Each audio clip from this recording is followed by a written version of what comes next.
Bonjour à toutes et à tous, bienvenue sur Comment ça roule.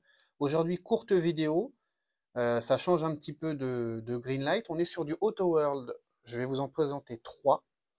Donc ça va aller assez vite. On va commencer tout de suite. Alors, quand je dis que ça va aller assez vite, c'est pas parce que les voitures n'en valent pas la peine, c'est qu'il y en a que trois aujourd'hui. Voilà. Et Auto World, vous commencez à me connaître, c'est vraiment mon fabricant favori au 1.64. En tout cas, dans cette gamme de prix.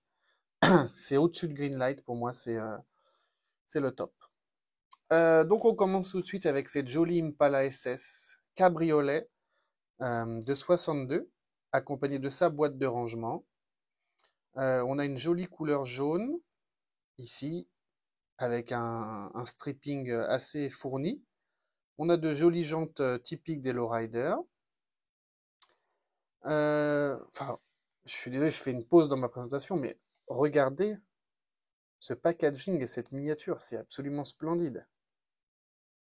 On a le rappel du stripping ici dans le fond. Enfin, c'est vraiment chouette. Et voilà. Je suis désolé de m'arrêter comme ça, mais je voulais le, le faire remarquer puisque je trouve vraiment ce packaging splendide. Et c'est une miniature limitée à 4 800 exemplaires. Alors ce n'est pas la numéro 1, hein, c'est une parmi les 4 800. Voilà. Allez, on reprend. Donc, couleur jaune, joli stripping, jante lowrider à liseré blanc. Un intérieur complètement jaune jusqu'au pare-soleil. Voilà. Le cache-capote est également jaune. On a devant la jolie calandre émaillée en chrome. Les feux, super. Les feux sont peints, le pare-choc est peint. C'est extrêmement difficile de trouver des défauts sur une voiture comme ça. Surtout chez Auto World. Derrière les 6 feux caractéristiques des Impala. En fait, j'ai pas beaucoup besoin de parler, ça parle d'elle-même, quoi. Elle parle d'elle-même, cette voiture. Ah, Auto World. Et puis on est sur du Mijo, Miro, on va l'appeler Miro. Miro exclusive. Donc voilà, ça rajoute un petit quelque chose à la voiture. Euh, je sais très bien ce que je veux dire. C'est quoi Miro? Miro, comment je pourrais vous expliquer ça? C'est un, c'est pas un fabricant. Je ne saurais même pas l'expliquer parce que j'ai pas vraiment de grandes connaissances dans cette entité. Je sais qu'ils font des partenariats avec Greenlight et Auto World et sûrement d'autres marques. Et c'est souvent des véhicules qui sont un petit peu plus chers à l'achat et à la revente. Donc voilà, ça apporte une petite exclusivité à la miniature. Concernant l'arrière, la carte est assez simple. Voilà. Cruising low and going slow. On roule bas et lentement. Et là, il vous explique un petit peu en 3-4 lignes l'histoire des lowriders. Voilà, sinon c'est très simple, l'arrière de la boîte est pas très très fourni. Ça c'est sorti, est-ce qu'on a un copyright? Oui, en 2020. Voilà, voilà, pour ce beau lowrider jaune. On continue. Regardez, enfin, je sais pas quoi vous dire. C'est absolument splendide. On est encore sur une miniature limitée à 4 800 exemplaires dans le monde. C'est un Chevrolet C10 de 78 qui appartient, en tout cas qui était disponible pour la grande vente à New York de 2023. Donc c'est un Chevrolet qui arbore les couleurs de Golf ici. On a même le droit au petit bidon Golf ici. Évidemment, il est bleu ciel et blanc puisque ce sont les couleurs de la compagnie Golf. Euh, Vous pouvez d'ailleurs trouver encore aux États-Unis des stations-service hein, de Golf. On a MJ écrit sur la porte, service et réparation, le numéro de téléphone sur l'aile. Voilà. Il s'autoproclame, j'imagine, numéro 1 dans les services et les réparations. À l'arrière, alors voilà, vous voyez, c'est écrit vente, service et dépannage, changement d'huile, 24 heures sur 24. Et regardez, on a même le détail sur la cabine ici. Voilà, le C. Oh waouh. Un intérieur blanc tableau de bord noir. On a des gros pneus avec lettrage blanc, des radiales TA, j'imagine que c'est. Les jantes, je vous en parle pas, elles sont magnifiques. Regardez le détail, on a tous les trous, on a le moyeu, tout est vraiment parfait. Et j'en fais pas trop, hein, je vous assure, c'est vraiment beau. N'oubliez pas, on est sur du 1,64. Hein. L'avant, waouh, pare-choc blanc, on a bien écrit Gulf sur la plaque d'immatriculation, la grosse calandre chromée, les feux ronds euh, dans leur, euh, dans leur, euh, dans leur fond noir, les clignotants, waouh. Derrière, service et sélection, la plaque d'immatriculation, la benne, waouh,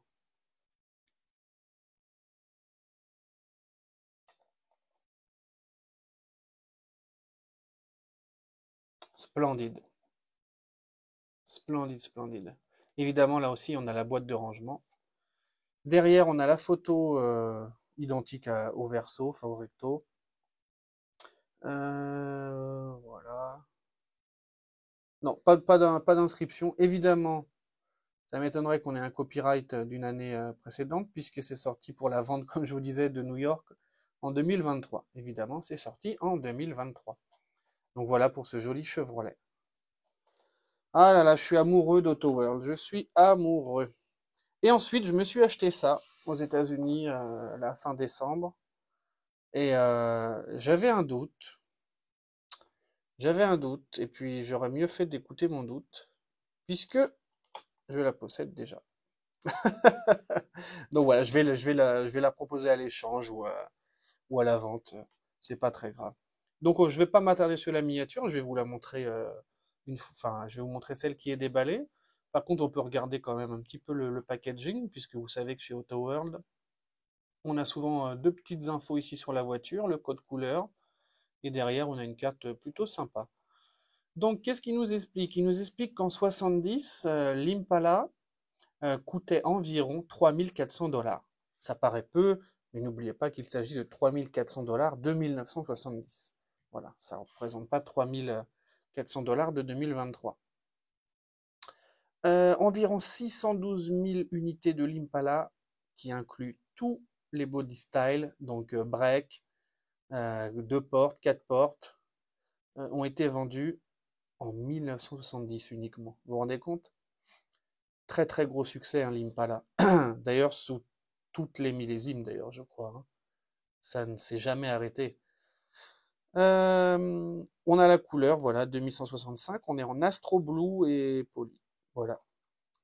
J'ai pas l'info. Si. En fait, je ne sais pas pourquoi, mais ils nous ont collé des jantes Lowrider, mais je vais vous les montrer sur la miniature déballée. Donc voilà, vous pouvez les collectionner les 6, c'est la sortie numéro 4. Dodge Conquest TSI de 86, une Shelby GT500 2021, une Camaro 2010. Ça c'est chez les modernes. Chez les vintage, la Challenger 74, la Chevelle SS 67. Et chez les Luxury Cruisers, bah c'est celle-ci, l'Impala de 70. Toujours pas de Ultra Red dans ma collection. En tout cas, je pourrais en acheter, mais je trouve ça plutôt marrant de les trouver moi-même. Malheureusement, c'est que aux États-Unis. Il n'y a pas d'AutoWorld ici au Canada dans les magasins. Donc ça limite un peu mes chances. Et là, il vous explique que généralement, une Ultra Red représente uniquement 3% seulement de la flotte entière d'un casting.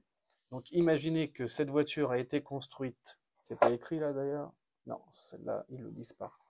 Parfois, ils vous mettent 13 500 exemplaires seulement. Et bien 3% de ces 13 500 exemplaires existeront en ultra raid. Voilà. Donc c'est assez rare d'en trouver. Moi, ça m'est pas arrivé. Donc assez parlé du packaging. C'est quand même plus sympa hors de la boîte. C'est absolument magnifique. Regardez ces calandres, ces gros feux. On a même le droit à un capot ouvrable. J'essaie de pas trop forcer puisque parfois on a déjà eu des surprises avec le pare-brise qui casse. Et là, j'ai l'impression que ça va être le cas, regardez. Donc, je vais m'excuser, je ne peux pas l'ouvrir plus. Ah, c'est dommage.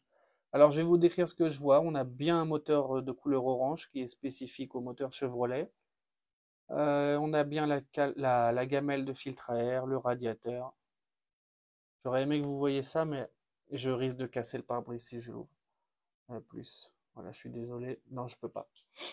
Désolé.